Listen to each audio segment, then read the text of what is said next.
Здравствуйте, в эфире программа «Глобальный фокус». С вами Дмитрий Бридже и моя соведущая Адель Гафурова.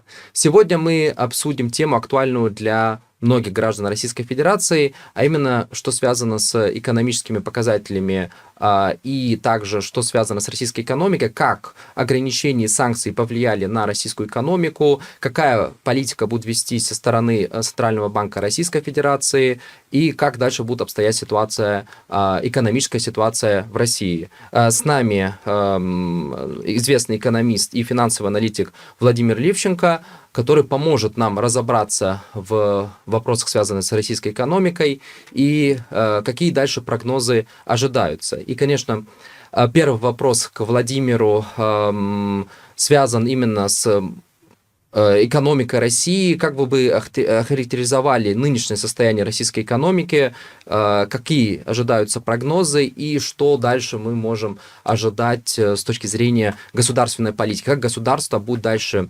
развивать российскую экономику, какая политика должна вести со стороны государства, и как вы, в принципе, сейчас можете охарактеризовать российскую экономику, российская экономика в каком состоянии сегодня? Доброго всем дня. Экономика находится в состоянии спазма.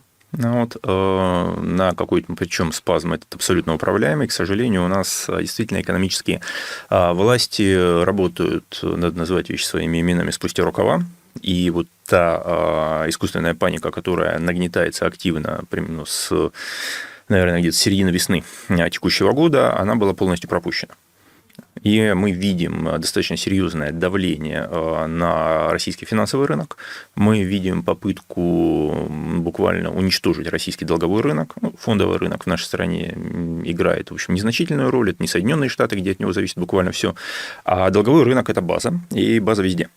И, увы, но Центральный банк даже подлил масло в огонь в июне месяце, снизив ставку всего на 0,25% пункта, еще и дав соответствующий комментарий, усилив инфляционные ожидания и людей, и бизнеса. Также, естественно, на и рост инфляционных ожиданий, и на раздувание паники повлиял абсолютно на ровном месте созданный топливный кризис, то есть полностью искусственный дефицит топлива был. Сейчас эта ситуация потихонечку разрешается, но люди все равно боятся.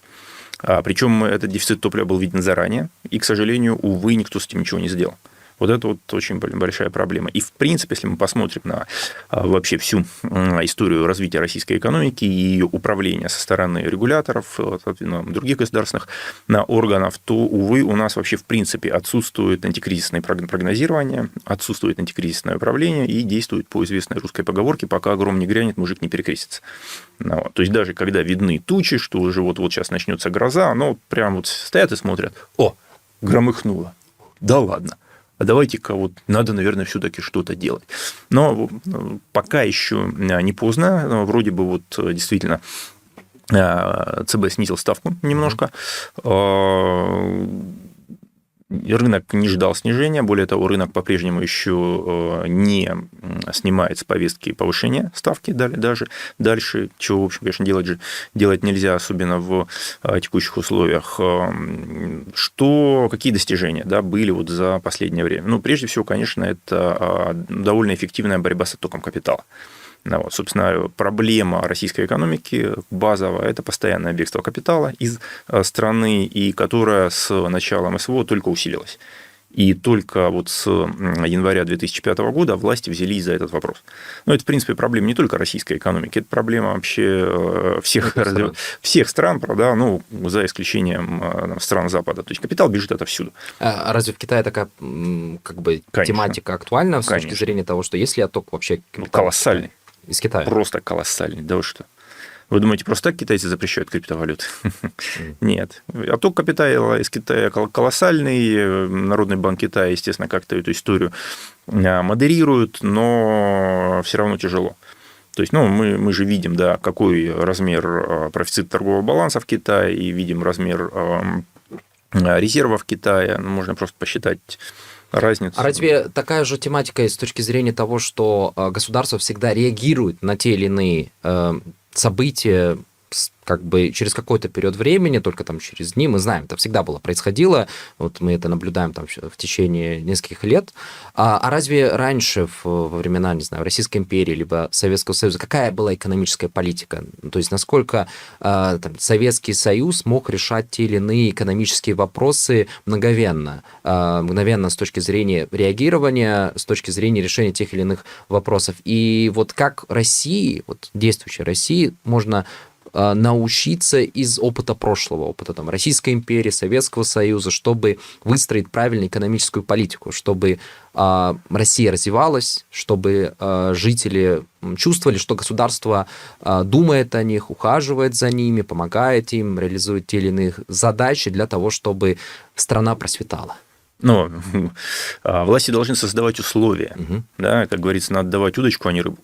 Ну, вот. И если слишком сильно озаботиться, да, то да, мы получим трудней, которые не смогут о себе вообще никак ничего для себя сделать. И вот эта вот история жизни по принципу «нажми на кнопку, получишь результат», она приводит уже даже не к деградации, а к дегенерации биологического вида Homo sapiens, да, к которому мы все относимся. Поэтому таких вещей делать нельзя. Это первое. Второе. Если говорить про прошлое, учиться, да, пример с Российской империей, здесь примеры, в общем, достаточно сложные, потому что действительно там вся элита была тотально прозападная, неудивительно. В Советском Союзе это, конечно, было в значительно меньшей степени. Но вот самый простой пример. Товарищ Сталин. Да, коллективизация, индустриализация. Когда появилась вот эта вот знаменитая статья о смычке между городом и деревней в газете «Правда», собственно, с которой и стартовал процесс коллективизации и индустриализации, сразу после вот этого вот знаменитого обвала на Нью-Йоркской фондовой бирже осенью 1929 года. То есть товарищ Сталин понял это моментально и да, к этому готовились. Безусловно, потому что была действительно правильная теоретическая практика, и это можно было сделать там, буквально по щелчку, можно было сделать очень быстро. А у нас почему-то, да, мы вошли в войну, да, с вот таким открытым полностью, да, экономическим взаимодействием с врагом. И 2022 год характеризовался рекордным за всю историю оттоком капитала. И его весь выпустили. И в 2023 году выпускали, и более того, да, когда, например, там, ваш покорный слуга сам объяснял и продавливал введение обязательной продажи валютной выручки, весь экономический блок этому сопротивлялся. То же самое именно я объяснял, что отток капитала – это самое большое зло, что отток капитала – это финансирование нами же войны против нас, что страна, да, у нас президент любит говорить про суверенитет, да, что, в общем, понятно и для всех. Вот. Но страна, из которой систематически уходит капитал, ни в каком приближении суверенной не является. Но у нас поэтому за что мы тогда воюем? Проблема же с точки зрения того, что есть большой отрыв между регионами и центральной части России. Это везде есть и всегда будет, и мы с этим ничего не сделаем, и пытаться это бесполезно. Ну, а разве поддерживать регионы в наше время не важно, чтобы...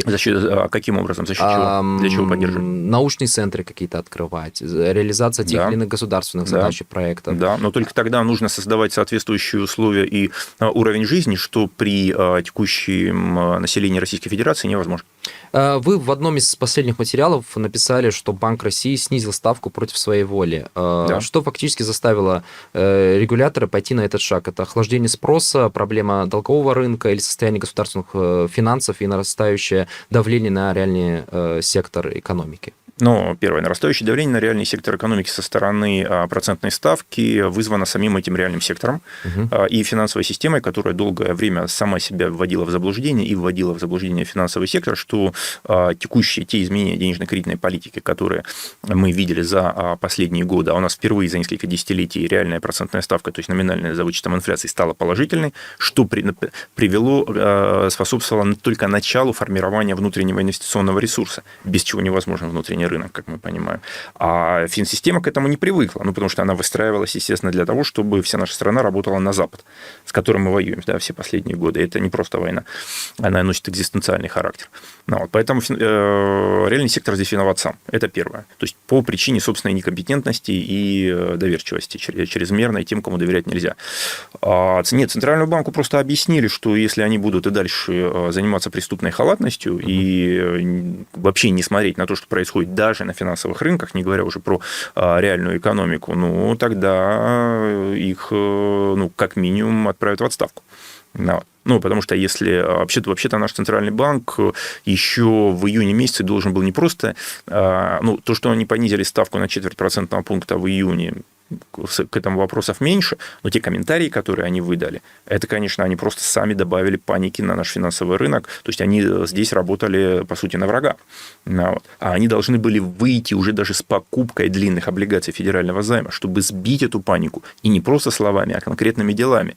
И когда Минфин вышел и сказал, а мы вот по таким процентным ставкам не будем выходить на рынок заимствований, тоже, причем он не сам это понял, им объяснили, опять же, да, ну, и я к этому приложил руку, буду говорить откровенно. И потом Центральному банку объяснили, если вы посмотрите, как вела себя госпожа Набиуллина, то она сильно нервничала, что для такого человека, мягко говоря, не характерно. Но наш враг, конечно, сейчас старается дестабилизировать экономическую ситуацию, чтобы это повлияло на стабильность страны, для того, чтобы вызвать определенную реакцию, для того, чтобы были экономические потери, потому что все-таки война ведется на истощение российской экономики сегодня. И мы видим, как там, Европейский Союз, Соединенные Штаты Америки, несмотря даже на администрацию президента США Дональда Трампа, стараются... Как это несмотря? Ну, несмотря на то, что Трамп всегда говорит, что я отношусь позитивно к президенту Российской Федерации Владимиру Владимировичу Путину, но все равно... Трамп врет в 99% случаев, это, конечно, мы это знаем. Ну, и несмотря на это, несмотря на то, что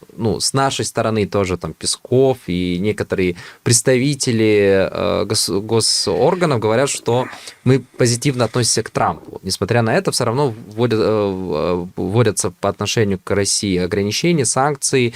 И вот какая сейчас политика экономическая должна вестись России, чтобы обойти эти санкции, чтобы решить экономические вопросы, потому что, по крайней мере, к осени планируется больше давить на российскую экономику для того, чтобы создавать внутренние проблемы для России.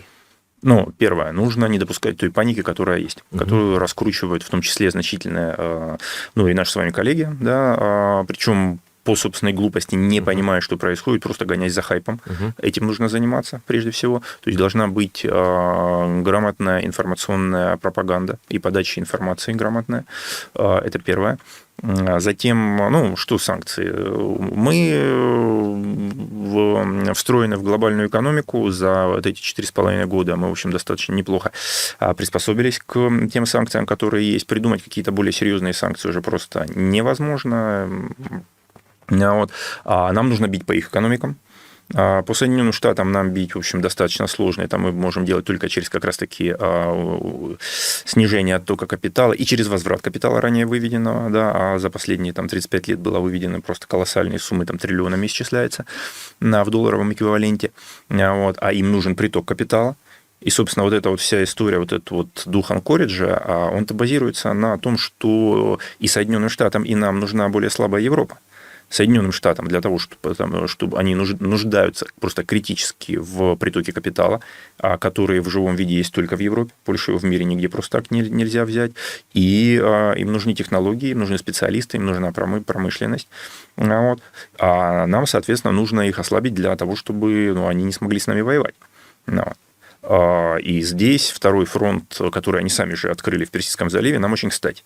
И мы уже видим, что когда усилилось давление на нашу экономику, примерно через месяц после начала войны в заливе. То есть Запад понял, что он не в состоянии вести войну на два фронта. И следующий шаг – это уже открытие третьего фронта с помощью хуситов в Красном море, в Баб-эль-Мандебском проливе. То есть нам нужно срочно усиливать третий фронт, открывать четвертый, пятый, чтобы Запад не смог вести эту войну. Нам нужно максимально поддерживать здесь и Иран, и, опять же, Соединенные Штаты с другой стороны, чтобы поставки ресурсов из Персидского залива не возобновились. Причем как можно дольше. В принципе, цель того, что сейчас происходит в заливе, это кардинальное ограничение поставок ресурсов из региона на максимально длительный период времени. Поэтому я задолго до начала этой войны объяснял, что она неизбежна, ее причины, почему она это всерьез и надолго, и так далее. Естественно, просто в Европе через какое-то время наступит физический дефицит топлива, удобрений, вообще всей энергии. Как они таким образом при такой ситуации будут с нами воевать? Большой вопрос. Нам нужно развивать их внутреннюю нестабильность и, соответственно, поддерживать вот именно через пропаганду внутреннюю стабильность, чтобы и эксперты и, говорили и продвигали правильные экономические вещи, они кричали, что нужно срочно вообще забрать все деньги из российской экономики и отдать их там доброму в кавычках дяде Сэму, да, что пропагандируется, собственно, всеми практически, вот, как благо для всех нас. Давайте мы сейчас пойдем, возьмем своих детей и отдадим в рабство Трампу. Да, что он призывает? Как вам это? Именно вот с экономической точки зрения именно к этому и призывает абсолютно вся наша финансовая система. Нельзя так делать. Вот это самый главный экономический подход. И следующий момент, почему вот причина вот того состояния спазма, которое мы сейчас видим, наша экономика, там, большинство экономических агентов просто как собаки на сене сидят на каких-то фантастических объемах валюты и отказываются инвестировать в развитие своей страны. И показывают пальцем так на центральный банк и говорят, он во всем виноват. Это он вот отказывается снизить процентную ставку, да, чтобы и отказывается выпустить капитал из нашей страны, чтобы против нас было чем воевать. Да, поэтому мы не инвестируем. То есть вот такой парадокс. Это, как говорится, дурная голова ногам покоя не дает, а не наоборот. То есть, как говорил там классик, нужно прежде всего в консерватории что-то менять. Да, Адель. Я предлагаю перейти от политики Центрального банка к тому, что население чувствует ежедневно, росту цен, стоимости жизни и также изменению покупательской способности и доходов. Сейчас официальная годовая инфляция находится примерно на уровне 6%, но в июле ожидаемая населением инфляция выросла до 14,7%. И вопрос, почему возник такой большой разрыв, и какая из этих цифр сильнее влияет на реальное экономическое поведение граждан? Сильнее влияет, естественно, ожидания. Это мы понимаем прекрасно. Во-первых, нужно понимать, что вот те цифры инфляции, которые вы назвали, это средняя температура по больнице. Что никакой такой инфляции для всех ее просто не существует. Вообще, в принципе, нигде, никогда и так далее. Наш Росстат ориентируется на инфляцию для наименее обеспеченных категорий населения. И вот такой разрыв между, соответственно, той инфляцией, которую считает Росстат, считает он ее достаточно хорошо, и инфляционными ожиданиями, это как раз и есть та самая паника, которую раздули и с которой почему-то у нас не боролись. Вот. Потому что, смотрите, мы все видим, да, я, например, все время сам подходил, и, там, проезжал на заправке, смотрел, что происходит с топливом, да. Первое, в Москве топливного кризиса не было. Вот его не было вообще ни в каком приближении. В отдельных местах действительно были очереди, но при желании точно всегда можно было заправиться. Просто всегда. Это первое. Второе, цены в Москве на бензин, на дизель не менялись с начала года. Вообще не менялись. Естественно, да, я даже замечал, что да, чем дальше от центра Москвы отъезжаешь, там ближе к МКАДу, проехать дальше, там уже начинались вопросы. Там были больше очереди, а на заправках, которые не относились к вертикально интегрированным нефтяным компаниям, были принципиально иные цены. То есть, это говорит о том, что это просто откровенный сговор. Причем и наши жадные нефтяники тоже пошли на этот сговор, опять же, причем вы думаете, они понимают, что это будет просто экономическая катастрофа с поражением нашей страны в войне? Нет, они вообще не думают в эту сторону. У них просто дебет, кредит, сальдо на карман, nothing personal, just business. И вот здесь государство должно приходить и регулировать, и давать вот таким спекулянтам по голове, причем жестко. Не просто так в советское время в Советском Союзе была статья за спекуляцию. Вот сейчас за вот такую спекуляцию должна быть не просто статья. И когда людям начинают говорить, что «Ой, смотрите, а где-то там, в каком-то далеком городишке, проблема с топливом, это ж катастрофа». Да, для тех людей, которые живут там, это очень неприятно. Для кого-то это может быть чуть ли не катастрофой, потому что к этому оказались не готовы. А теперь давайте посмотрим на это с точки зрения вообще всей экономики страны. Где у нас идет основное потребление топлива? Московский регион, Санкт-Петербург, Ленинградская область и другие крупные города-миллионники. Нигде серьезных проблем не было. То есть вот этот вот дефицит топлива он был абсолютно искусственный. И нагнеталась паника. Поэтому у людей взлетели инфляционные ожидания, а спекулянты опять же... Причем этот план был четко написан в Соединенных Штатах. Там грамотным искусственным интеллектом, по правильным задачам, это все было видно. То есть я это все описывал еще в апреле месяце текущего года. Про искусственный топливный кризис я писал в мае, когда начались попытки его устроить. И понятно для чего. Потому что обрушить фондовый рынок и спровоцировать просто массовое банкротство наших компаний, которое, если бы Минфин и Центральный банк сейчас не сделали первый шаг, оно в сентябре было бы уже неизбежным. Просто массовое банкротство наших компаний. С увольнениями, с невыплатой, естественно, зарплат. Потому что все, катастрофа. Именно к этому и вели. И вместе с этим еще и раскрутить инфляцию. Очень, очень сильно. Слухи про мобилизацию, про заморозку вкладов. Это постоянно вбрасывается. И почему-то у нас регуляторы ничего с этим не делают. Они обязаны делать, даже не просто реагировать на подобные вещи, они обязаны пресекать, потому что профилактика болезни всегда эффективнее самой болезни. А у нас дождутся, пока уже, больного, как и везут, как в известном анекдоте, сестричка, а может меня все-таки в палату? Не-не-не, сказано в морг, значит в морг. В этом вопрос. Отсюда возникает подобная ситуация. Потому что люди верят той лжи, которая вбрасывается, летит со всех сторон, потому что это хайп. А разве все-таки это не связано с тем, что сегодня многие, несмотря на ограничения, используют запрещенные социальные сети и получают информацию оттуда? А наши социальные сети, хоть и несмотря на то, что они развиваются, но не все сидят там. То есть есть тоже такая тематика, то, что, к сожалению, мы ограничили себя в каком-то смысле от разных платформ. Нас также ограничили, потому что некоторые платформы сегодня не взаимодействуют с Россией, не имеют какого-то официального представительства в России, и поэтому тоже нарушают законодательство, потому что сливают данные российских пользователей. Может быть, это тоже связано с тем, что информационный поток именно связан с дестабилизацией ситуации на территории России, связан с зарубежными средствами массовой информации, которые говорят на русском языке. Все-таки разве не за это? Это внутренняя история абсолютно. Платформа дает доступ. Да. Она сама контент не генерирует. Но она же ограничивает наши телеканалы, средства массовой информации от международных платформ. И дальше что? У нас все это делается, это делают все наши люди внутри страны. Да, идут вбросы, которые подхватываются и распространяются уже внутри страны.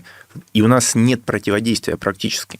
Я противодействую, например, лично. И таких людей их единицы. А все остальные нагнетают эту панику. Потому что надо напротив, надо выйти просто, встать на рельсы под этот несущийся паровоз и остановить его. Никаких других вариантов не существует. А у нас все, классно, смотрите, как паровоз едет, все паникуют, а давайте-ка мы тоже будем паниковать. Это мортальное поведение. То есть так делать нельзя. Причем люди даже не думают, к чему это приведет. Все просто, как когда в известном фильме, все побежали, я побежал. Это как? Нет, включить голову, разобраться. И здесь должна быть уже действительно государственная политика. Должна быть Может, поддержка. это не только государственная политика, а еще задача политических партий, которые также взаимодействуют с гражданами Российской Федерации. Нет, у нас политические партии, к сожалению, если вы послушаете, что они говорят, то иногда лучше молчать, чем говорить. К сожалению, там тоже уровень экономической грамотности катастрофический и так далее. То есть нужно повышать общий уровень экономической грамотности. У нас даже Центральный банк этим не занимается. У нас действует по принципу взять сюда и запретить. Если мы говорим про взаимодействие с другими странами, какие сегодня должны стоять приоритеты для России? Взаимодействие, если мы говорим взаимодействие с странами Ближнего Востока, Азии, Центральной Азии, мы видим, как западные страны стараются дестабилизировать постсоветское пространство на Южном Кавказе, в Центральной Азии, стараются поменять также даже политическую обстановку в этих странах, как мы это видели в последних выборах в Армении. Мы сейчас видим, как Армения больше интегрируется в Европейский Союз и сближается с блоком НАТО и с Европейским Союзом, по крайней мере, что мы видим посредством массовой информации. Какая правильная экономическая политика во внешнем контуре должна вестись Россией? Здесь скорее не экономическая политика, здесь как раз вопрос о пропаганде. Потому что если мы говорим про экономическую политику, то та же Армения зависит с точки зрения экономики от России гораздо больше, чем от любой другой страны, с кем она взаимодействует. И мы уже видим, да, что они почему-то тот же Пашинян говорит, а давайте-ка, а почему вы закрыли доступ армянской сельхозпродукции на российский рынок? Очень смешно. Ну, вот. То есть они думают, что давайте посмотрим, что было со всеми странами, которые интегрировали в ЕС, что было с их экономиками. Они разрушены тотально. Вот. А в Казахстане проанглийская элита. Просто тотально проанглийская. Поэтому о чем мы здесь говорим с вами? Вот. Ну, дурная голова ногам покоя не дает. Ни наоборот. Казахстан все вот на введении санкций, на различного рода схемах по обходу санкций, все страны ну, бывшего Совблока, там, и Казахстан, и там, другие страны Средней Азии, и та же самая Армения, они заработали колоссальные деньги. И они считают, что ну классно, все, ну так дальше и должно быть. А им объясняют, что нет, ребят. Ну, если мы с вами как-то взаимодействуем, давайте взаимодействовать на равноправной основе. А здесь, получается, нет, сели на шею и ножки свесили. Ну, если вы не понимаете по-другому, ну, значит, мы без вас точно проживем, а вот вы без нас. И здесь уже тогда нужно, чтобы диаспоры этих стран, живущие в России и ведущие бизнес, решали вопрос у себя на родине. Вот с диаспорами нужно общаться. Прежде всего. Просто многие боятся, чтобы не повторилось то же самое, что произошло с Украиной, с точки зрения того, чтобы не произошли какие-то некие изменения. Потому что в Армении произошли изменения в 2018 году, то, что называется цветная революция, которая произошла, и изменилась внешняя, как бы, и внутренняя политика Армении. То же самое мы наблюдали, что произошло в Грузии в какой-то период времени, когда было тоже столкновение или война между Российской Федерацией и Грузией. Сегодня с точки зрения сохранения нашей и политической, и экономической роли, какая политика должна вестись для того, чтобы мы не потеряли свое влияние на Южный Кавказ, это политическая история. Это не про экономику. Да. Это вообще не про экономику. Если про экономику, нужно тогда полностью брать, тотально отрезать их от экономической поддержки и все. И объяснять диаспорам, ребят, либо вы наводите там порядок, либо свободны. Других вариантов нет. Сейчас времена такие, когда нужно вести себя вот честно и жестко. И мы видим, что вот, собственно, Трамп именно это и делает. Насколько он, конечно, в состоянии. Вот. Нам давно пора перестать быть дубриками. Ну, потому что ну, как было в Советском Союзе? Да, Россия жила хуже всех из всех республик. Хуже всех. Ну, вот так. Поэтому, ну, о чем? Адель? Следующий вопрос. Мы отлично знаем, что высокая ставка создает очень хорошую доходность для граждан с большими сбережениями, но одновременно делает недоступным кредиты для семей и бизнеса. И не становится ли денежно-кредитная политика механизмом перераспределения доходов от заемщиков к владельцам финансового капитала? Ну, смотрите, денежно-кредитная политика всегда является механизмом некого перераспределения. Первое. За всю постсоветскую историю у нас было очень мало периодов, когда реальная процентная ставка была положительной. Поэтому у нас в России нет внутренних сбережений. И мы перешли сейчас и поэтому у нас нет внутреннего рынка. Он символического размера. Поэтому нам нужно сначала сформировать внутренний инвестиционный рынок, рынок сбережений, и только на базе этого будет формироваться внутренний рынок. То есть у нас поэтому у нас нет какой-то развитой внутренней промышленности. Потому что нет внутреннего рынка, нет рынка сбережений.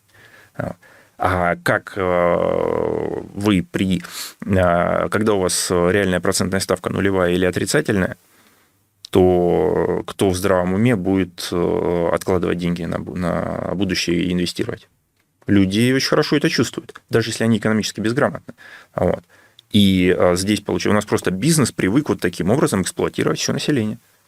Вот. И возникает вопрос, да, допустим, вы бизнес, вы говорите, а мне вот как бы это нужны деньги, да, я хочу кредит взять. Я говорю, не вопрос, вот я честно работал столько лет, вот у меня есть сбережения.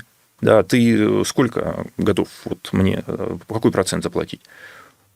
Ну, допустим, у нас там инфляция 10%, он говорит, мне вот под 5 я у тебя возьму деньги. Я говорю, нет, свободен. Нет. Он говорит, а под сколько? Я говорю, ну, там от 12 будем разговаривать. А как? Я так работать не умею. Не умеешь? Свободен. Придет тот, кто сможет работать эффективно. У нас бизнес всегда привык брать кредит по ставке ниже инфляции и считает, что все население ему должно, и он должен это оплачивать. Так не работает. То есть, да, так работало долго, потому что Запад выстроил так всю систему, потому что бизнес таким образом обворовывал, по сути, население, получал сверхприбыль, и вот эту вот сверхприбыль в значительной степени выводил на Запад. Вот был механизм, а сейчас эта история меняется. И с оттоком капитала борются, и процентная ставка стала более высокой. Да, безусловно, если бы у нас было большее доверие к отечественной экономике, отечественной финансовой системе, процентная ставка могла бы быть ниже, и она бы уже способствовала действительно более эффективной работе и накоплению, и всем было бы более выгодно. Но, опять же, мы только что говорили про панику искусственную. Любая паника повышает процентную ставку. Это мы тоже прекрасно понимаем. И этот же самый бизнес сам нагоняя, раскручивает эту панику, и при этом говорит, а дайте мне, и снизьте при этом процентную ставку. Это как? Поэтому еще один вопрос. Инвестиции в кредит – это оксюморон. Вот запомните это. Инвестиции в кредит возможны только, например, в тех же Соединенных Штатах, которые живут за счет монопольного положения и за счет сбора дани со всего мира. Вот. Так они могут себе это позволить. То есть они, по сути, живут за счет всего остального мира. И, собственно, против этого мы сейчас и воюем. То есть это такая война за независимость, по большому счету. А нам говорят, что это все неправильно. Поэтому, собственно, большой бизнес против того, что сейчас происходит. Если говоря про долговую нагрузку граждан Российской Федерации, мы знаем очень хорошо, что многие берут ипотеки, кредиты сегодня, и многие не могут решить вопрос, связанный с закрытием этого кредита, потому что низкая зарплата в регионах. Это низкая финансовая грамотность. Либо низкая, да, финансовая грамотность. Как государству решать этот вопрос? Какая должна быть политика государственная для того, чтобы снизить долговую нагрузку граждан Российской Федерации? Первое, именно долговая нагрузка, если в целом по гражданам Российской Федерации, она низкая. Здесь проблем нет. То, что у определенных категорий граждан долговая нагрузка высокая, это такой патернализм, когда я пойду, не думая о том, чем я вообще буду это отдавать. Мне же, я же такой классный, обо мне все должны заботиться, а я сам маленький ребенок, да, я практически недееспособен, но я сейчас немножко утрирую, но я думаю, понимаете, почему. И все всем не обязаны, всем не должны. Это с чего? Вот так это. Да, власть, да, государство должно обеспечить возможности. Бери, найди эти возможности, разберись, да, иди зарабатывай. А тут человек идет, берет потребительский кредит под какой-то большой процент, потому что в какой-то там рекламе ему там чего-то рассказывали, каких-то сказок. Это опять-таки большинство же проблем с грамотность. жильем у многих, у тех, кто имеет семью. Кто набрал несколько квартир в семейную ипотеку, да еще и под рассрочку, и на этом заработать. Не все же. Это в больших городах. Наверное, в регионах больше вопрос связан с тем, что у кого-то нет жилья, он, женился, или девушка вышла замуж. Квартиру можно снять, это первое. И у нас вообще-то сейчас количество квартир гораздо больше, чем семей в стране. То есть у нас избыток жилья.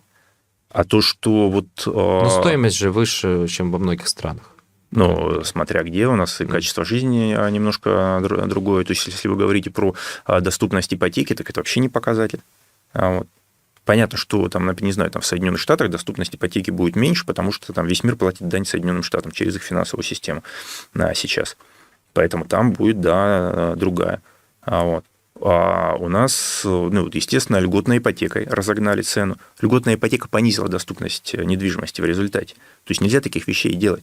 То есть можно адресно поддерживать, создавать льготы для многодетных семей и так далее. Но они у нас тоже перекошенные, эти льготы. То есть здесь нужно подходить к вопросу комплексно. А у нас пытаются быстро поставить галочку и отчитаться, сказать, а вот смотрите, как мы тут красиво сделали. Вы же сами видите, как, допустим, подаются новости. Рассказывают про какие-то километры построенных дорог, про какие-то цифры. А что это для конкретного человека? Нужно говорить в относительных величинах всегда, что там для конкретного человека сделано вот это, вот так и так далее. Вот, чтобы люди понимали, чувствовали, что вот есть, если мы подаем эти новости. Но не всегда, там, когда там за последние 10 лет изменилась Москва. Хорошо же? Хорошо. Поэтому кто-то против. Ни один здравомыслящий человек точно не будет против. Но это те же самые инвестиции, которые проводятся. Я, например, в своей молодости даже мечтать не мог о том, что я там когда-то куплю квартиру. Не то, что там какую-то ипотеку и прочее, и прочее. Все нормально, справился, заработал, все, ни у кого ничего не просил. Вообще даже и не думал, что обо мне там государство как-то будет заботиться. Вообще таких мыслей не было, иллюзий таких не было. А сейчас вдруг появилось поколение, которое считает, что им все должно. Это заканчивается всегда очень плохо. Нужно помогать получить образование, помогать получить специальность, повышать финансовую грамотность, и не только финансовую, и так далее. Нужно, чтобы люди понимали, как они устроены с точки зрения биологической, чтобы понимали, что для здоровья хорошо, что плохо, и так далее. То есть вот это, то есть качество жизни и возможность человеку быть самостоятельным и справляться с различными вызовами. Но здесь мы опять попадаем в диссонанс, потому что для бизнес-платформ важно, чтобы человек был максимально глуп, верил всякой хрени, чтобы был квалифицированным потребителем. Чтобы платил больше. Но капитализм, а откуда? С чего он возьмет? Понимаете, вообще, что такое кредит под отрицательную процентную ставку? Это сверхналог на будущее поколение. Все, приехали. Вот эта моделька закончилась, потому что производительность труда давно расти перестала. Поэтому тот капитализм, в том виде, в котором вообще мы привыкли за даже последние 250 лет, он закончился. Все, уже в Европе уже второе поколение живет хуже, чем их родители. В Штатах первое поколение только живет хуже, чем их родители. И это только первый звоночек, первый сигнал. То есть та ситуация, при которой на какое-то короткое время появился средний класс, это аномалия. И задача самого человека, который волей судеб оказался в этом среднем классе, задача там удержаться, либо продвинуться выше. Потому что иначе тебя просто история скинет вниз, назад. И именно для представителей среднего класса ощущаемая инфляция, то, о чем вы говорили, она гораздо сильнее ощущается, чем для остальных, чем для тех, кто там пониже чуть-чуть, или тех, кто повыше. Потому что сам средний класс, он вымывается как класс. И те товары и услуги, те блага, к которым именно представители среднего класса привыкли, они становятся для них дороже и становятся недоступными. То есть номинально у них растут доходы, у них вроде как все более или менее, но они уже не могут себе позволить привычный образ жизни. Вот это очень важно. И это при том, что работать люди работают люди больше. Нагрузка возрастает многозадачность. Психологически этого практически мало кто выдерживает сейчас. И не потому, что они какие-то такие слабенькие, со слабенькой психикой, но просто биология не справляется. А как вы считаете, с чем это связано, что средний класс постепенно исчезает? Потому что появление самого среднего класса это была аномалия. Угу. Было вызвано тем, что шел ускоренный процесс глобализации, и определенные части света, которые не были вовлечены в глобальную экономику, они стали в нее вливаться. Это привело к некому всплеску на производительности труда, и те части света, которые вливались, это сначала Китай, страны Юго-Восточной Азии, Латинской Америки, опять же, Советский Союз, Восточная Европа, они в процессе встраивания, так же, как у нас Советский Союз, наши нынешние элиты, они же стали элитами на встраивании экономики бывшего СССР в западную систему на вассальных ролях. Мы все работали на Запад. А затем, когда пошел процесс выравнивания, все, этот всплеск производительности, он закончился. Новых рынков на планете Земля уже давно нет. Кого-то встроить сюда на подчиненном положении уже не получается. Соответственно, дальше нужно только идти через рост производительности труда. Но вот эта сама система глобализации, она в ее основе лежит деградация научной мысли, деградация технического развития и так далее. Что мы и видим? Мы видим стагфляционные процессы по всему миру. Вот. Отсюда идея, что вот сейчас вот через там, технологии искусственного интеллекта будет какой-то там новый взрыв производительности и так далее, не будет. А у меня есть вопрос к вам по поводу Валбериса. Мы знаем, что многие сейчас, те, кто работали с этой компанией, потеряли там, свой товар из-за того, что были нанесены удары по складам в разных регионах Российской Федерации.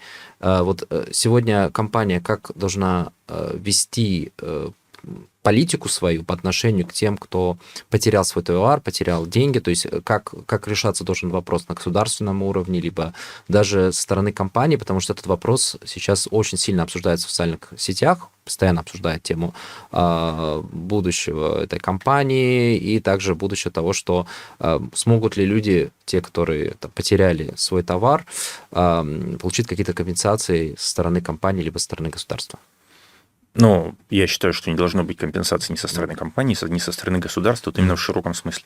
Со стороны государства должна быть помощь этим людям, не знаю, там, в виде налоговых каникул, там, кредитных каникул, вот чего-нибудь в таком духе, но не более того. Кто-то, если захочет перепрофилироваться, да, значит, нужно предоставить возможность получить курсы, получить там какую-то другую профессию смежную, ну или еще что-то, но опять же не более того. У компании были в договорах, которые вот, ну, с ее там этими селлерами, которые там работали, было написано, что если вот по случаю вот такого форс-мажора, да, там, как вот действительно атаки там, ракет, беспилотников, да, НАТО на ее склады, она должна будет все компенсировать. Я считаю, что это было прописано в форс-мажоре. Это какие вопросы к компании? На минуточку.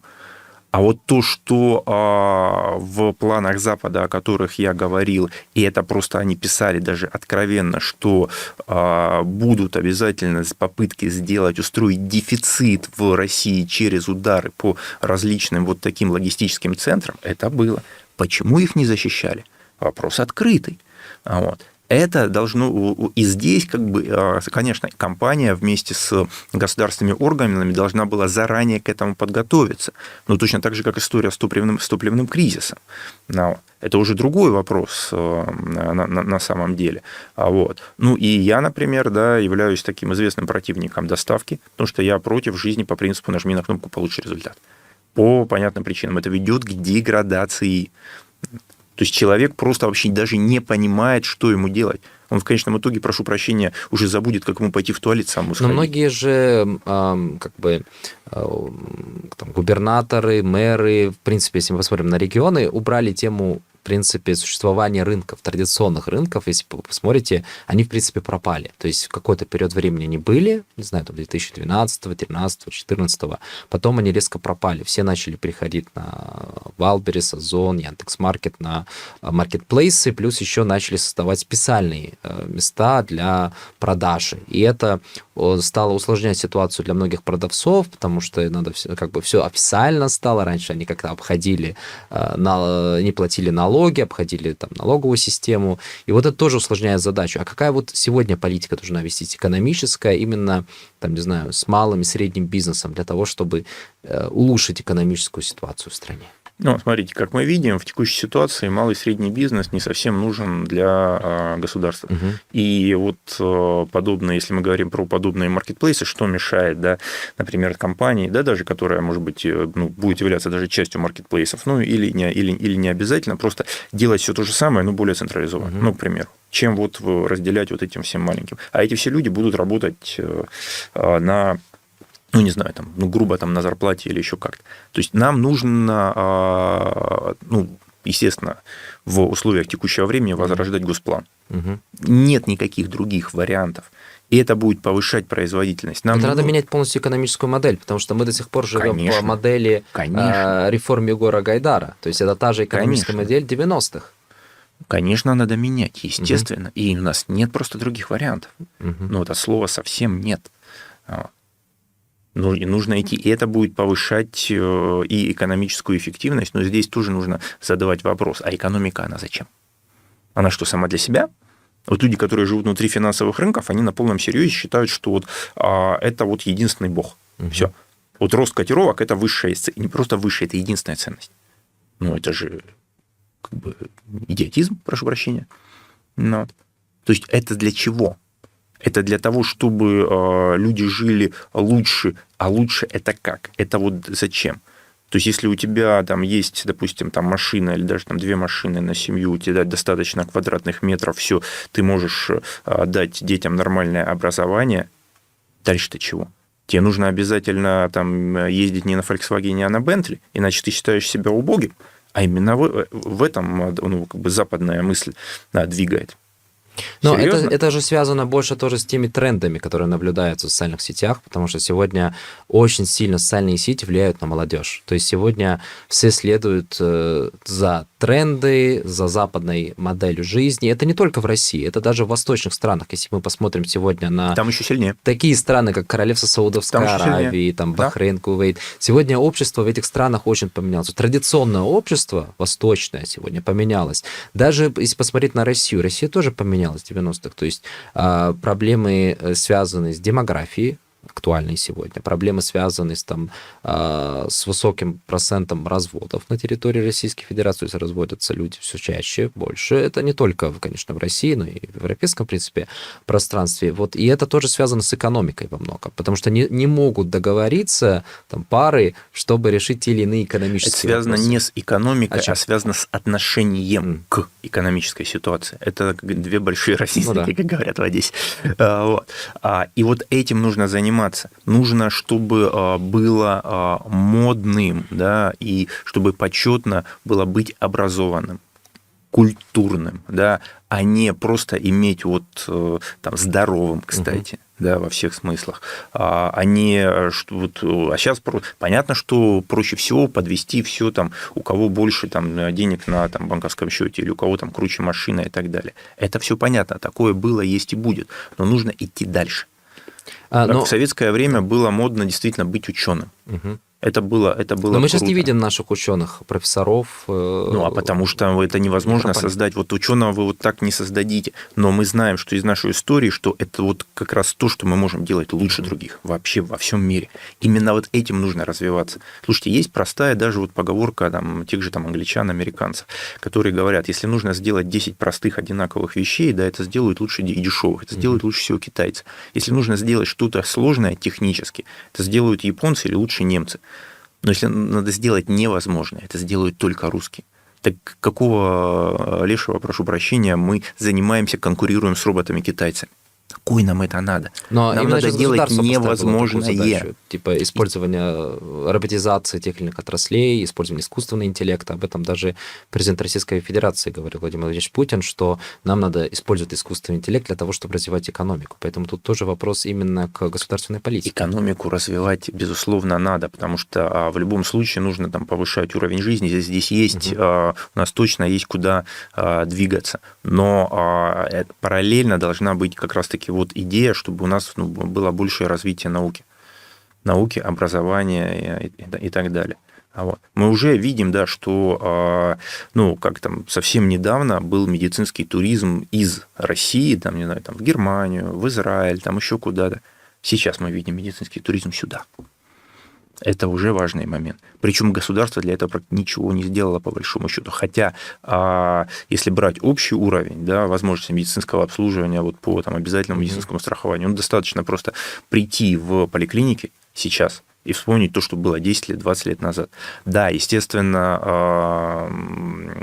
как говорится, то, что в Москве и то, что в регионах, это большая разница. Но кто-то должен задавать стандарт качества жизни. Потому что если этого не будет, то и дальше не будет никакого другого дальнейшего развития. Нужно с чего-то начинать. Где-то должен быть стандарт качества создан, который затем кто-то будет перенимать опыт. Понятно, что если получится создавать стандарт качества не только в Москве, безусловно, отлично. У нас много федеральных центров. Везде можно создавать хорошие, да, достойные условия. Ну и, естественно, да, нам нужно обеспечивать возврат тех людей, которые, да, там, уехали из нашей страны, и не только за последние годы, и не только за последние десятилетия, а все, кто думает на русском языке, милости просим. То, что мы одна из немногих стран, где есть все необходимые ресурсы для жизни, и кто может себя защитить. И вот один из важнейших моментов вот вражеской пропаганды – это пропаганда того, что мы не можем себя защитить. Но это же ложь откровенная. Мы понимаем, что можем. Но, опять же, то, во что люди верят. Этим тоже нужно заниматься. Спасибо большое вам, Владимир, за сегодня прекрасную нашу дискуссию.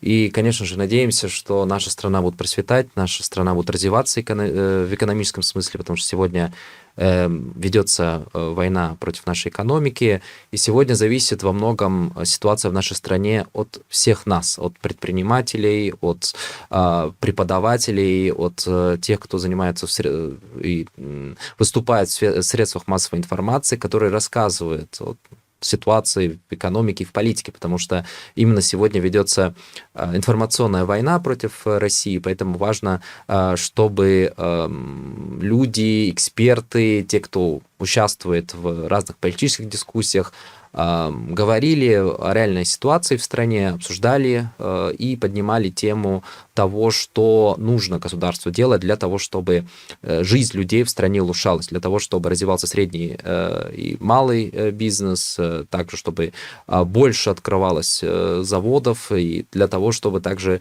развивались те или иные государственные задачи. Спасибо большое за просмотр. С вами был Дмитрий Бридже и моя соведущая Адель Гафурова.